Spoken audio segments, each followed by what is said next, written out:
Good afternoon. How are you today? A little overcast. Sun is kind of pushing through a late afternoon foggish look, mist, very mysterious. Temperature around 50, and so far so good. This evening, our president is going to give a State of the Union message, and I'm afraid it's going to be unimaginative in this sense.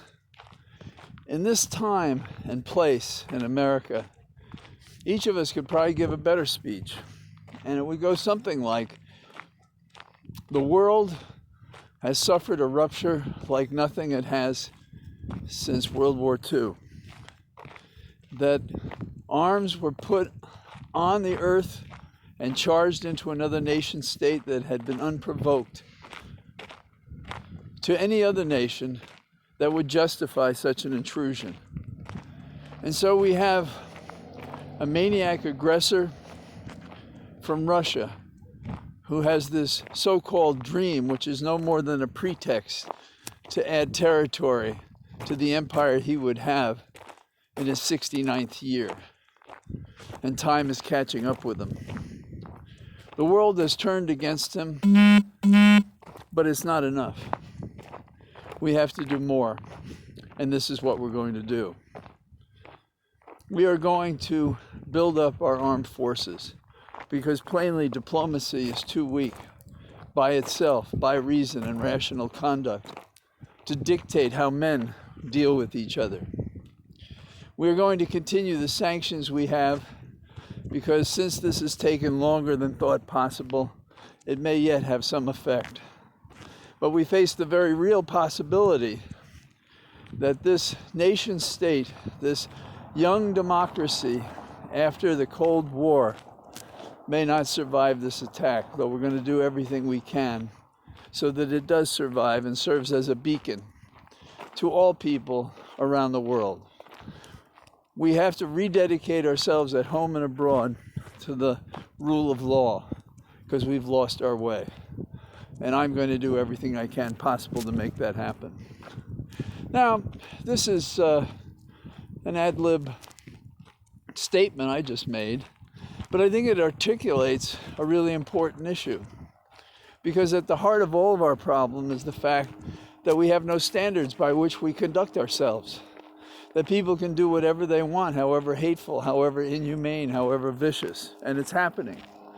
And it may yet happen, and seems more likely to happen, than we're going to have the success story of a young nation fighting for its own homeland, surviving and defeating and resisting this invasion by Putin. So, what about the other news? Well, I don't want to hear about Build Back Better, do you? And the pandemic, it seems to me, we're sending out false signals because we're more concerned about economic questions and what the public wants as opposed to what the public should experience in terms of the science of pandemics. And what else do we want to hear? What are we going to do about inflation?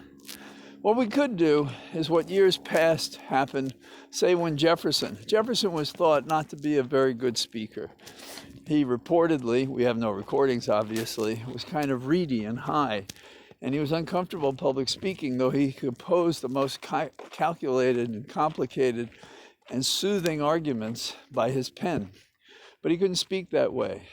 What the president should do is submit a long written message to the Congress, but speak to him as FDR did when he spoke about a day of infamy when Pearl Harbor was attacked by the Japanese. That's the kind of speech we should have tonight. Not one of these drib-drab, ongoing political speeches with predictable punchlines and clap lines and laugh lines. That's not what we should be doing. We shouldn't be following the old school. Now, these people, they have spent weeks preparing this speech, calculating, taking polling, trying to figure out what they can say, instead of saying what's obvious. If you've been doing this your whole life, why isn't it inside your breast? Why can't you just get up there and say it?